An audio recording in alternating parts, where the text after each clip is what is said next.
اسرائیل نے گولان کی پہاڑیوں پر یہودی آباد کاری کو بڑھانے کا منصوبہ تیار کر لیا ہے۔ بخاری صاحب، اب جس طرح سے شام کی صورتحال اور بدلتے ہوئے جو وہاں پہ جو سچویشن ہے اس کا سب سے زیادہ فائدہ اسرائیل اٹھا رہا ہے۔ اب گولان کی پہاڑی پہ بھی ایک منصوبہ اسرائیل نے تیار کر لیا ہے کہ وہاں پہ یہودیوں کی آباد کاری دگنی کر دی جائے گی، تو اس بارے میں اب آپ کیا کامنٹ کریں گے؟ یہ جو کچھ اسرائیل اب کر رہا ہے اس کو روکنے کی خاطر ہی میں صبح سے شام تک مسلم امہ کی ایسی تیسی کرتا تھا۔ جی، نام لینے کی ضرورت نہیں ہے۔ اگر مسلمان ممالک نے کولیبریشن نہ کی ہوتی تو اسرائیل آج اس پوزیشن میں کسی صورت نہیں آ سکتا تھا۔ جی، کولیبریشن آپ کئی طریقے سے کر سکتے ہیں۔ آپ ظلم ہوتا ہوا دیکھیں، کچھ نہ کریں، یہ بھی کولیبریشن ہے۔ آپ لوگوں کی ہلاکتیں دیکھیں، سینکڑوں نہیں ہزاروں کی تعداد میں آپ خاموش رہیں، یہ بھی کولیبریشن ہے۔ انٹرنیشنل اور institutions like international Court of justice, criminal court of justice یا یونائٹڈ نیشن ریزولوشن پاس کریں، فیصلے دیں، اس پر عمل نہ کروا سکیں آپ، یہ بھی کولیبریشن ہے۔ تو میں سمجھتا ہوں کہ یہ وہ بقول شاعر کے کہ کچھ تو خزاں ہے باعث بربادی چمن، کچھ باغباں کا ہاتھ بھی اس میں ضرور ہے۔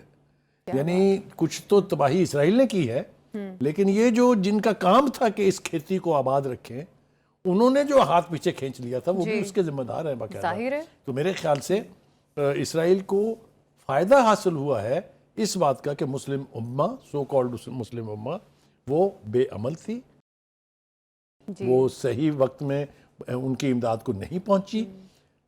بھوکوں سے مر گئے لوگ، یعنی ایک بڑی تعداد جو ہے بچوں کی وہ بھوک سے مرے ہیں، چپ کر کے تماشا دیکھتے رہے سارے۔ تو یہ تو ہونا تھا۔ اسرائیل کو آج اس پوزیشن میں کرنے کا سب سے بڑا سہرا مسلم ممالک کے سر ہے، خاص طور سے جو اس خطے کے ممالک ہیں اور جو ادروائز ہیں۔ وہ اگر بر وقت اپنا پریشر ڈالتے، اپنی کارروائی کرتے، اپنی ذمہ داری نبھاتے تو آج اسرائیل اس پوزیشن میں نہیں ہوتا۔ وہ اب رکے گا نہیں، صرف شام نہیں ہے اس کا ٹارگٹ، وہ جارڈن کے علاقے لے گا، وہ جو فلسطینی مغربی کنارہ ہے، جو رام اللہ ہے، یہ ان سب چیزوں کے اوپر وہ اب حاوی ہوگا اور اپنی مرضی امپوز کرے گا، اور کسی میں جرت نہیں ہوگی کہ وہ اس کو روک سکے۔ آپ نے دیکھ لیا کہ رپورٹس جو آ رہی ہیں کہ اس وقت وہ گریٹر اسرائیل، ایک ایسا خواب جو سیمونی لیڈرشپ نے دیکھا تھا وہاں، اس کی تکمیل کی راہ ہموار ہوتی جا رہی ہے۔ ہم مسلمان ملکوں کی بے حسی، بے حیائی اور بے عملی کی وجہ سے، اور میں تو یہ مرثیہ بہت طویل پڑھنا چاہتا ہوں، میں اس کے اوپر ایک خصوصی پروگرام کرنا چاہتا ہوں تاکہ ایکسپوز کیا جائے ان لوگوں کو جن کی بے حسی کی وجہ سے آج صورتحال اتنی گمبھیر ہے جو مڈل ایسٹ میں اس سے پہلے کبھی نہیں رہی۔ اسرائیل اس پوزیشن میں کبھی نہیں تھا کہ اس خطے کے ممالک کو وہ ڈکٹیٹ کرا سکے، آج وہاں ڈکٹیٹ کرایا جا رہا ہے۔ سعودی عرب اور ایران نے تو سخت الفاظ میں مذمت کی ہے اس چیز کی۔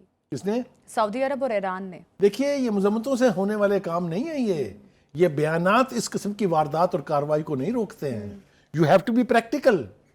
اگر آپ نے ایران کا ساتھ دیا ہوتا، اگر آپ نے غزہ میں فلسطینیوں کا ساتھ دیا ہوتا، حماس کا ساتھ دیا ہوتا، لبنان میں حزب اللہ کا ساتھ دیا ہوتا، ان کو ویپنز دیتے، ان کو پیسے دیتے، ان کو ہر قسم کے ہتھیار مہیا کرتے، تو یہ جنگ اتنی آسانی سے جیتی نہیں جا سکتی تھی جتنی آسانی سے اسرائیل سمجھ رہا ہے کہ اس نے جیت لی۔ بخاری صاحب، اب گریٹر اسرائیل منصوبے کی بات کر رہے تھے، یہ آخر یہ منصوبہ ہے کیا؟ اس کو ذرا تھوڑا سا الیبوریٹ کر دیں۔ دیکھیے، اس میں اسے اس خطے کے دیگر ممالک کے علاقوں پہ قابض ہونا ہے، جس کا آغاز اس نے ایجپٹ کے اوپر 800 حملے کیے ہیں اس نے ایجپٹ میں حکومت گرنے کے بعد۔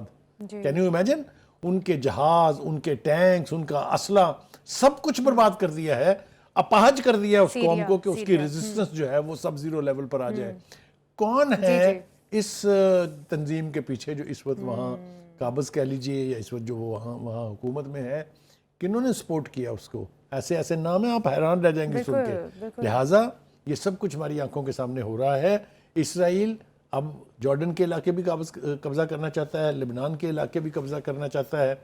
تو اگر اس کو کوئی روک ٹوک کرنے والی جو دو قوتیں تھیں وہ آپ کی آنکھوں کے سامنے کمزور ہوئی ہیں، حماس کو تباہ کر دیا اس نے، حزب اللہ کو اس نے کمزور کر دیا، اگر تباہ نہیں کیا ہے تو یہ سب کو پتہ نہیں تھا اس کا نتیجہ کیا نکلے گا؟ کس کو نہیں پتا تھا کہ اس کا نتیجہ کیا نکلے گا؟ Where is United Nations? Where is 3 resolution of the General Assembly? Where is the resolution of the Security Council? Where is the order of genocide کہ جینوسائیڈ بند کریں of the International Court of Justice? تماشا بنایا ہوا ہے۔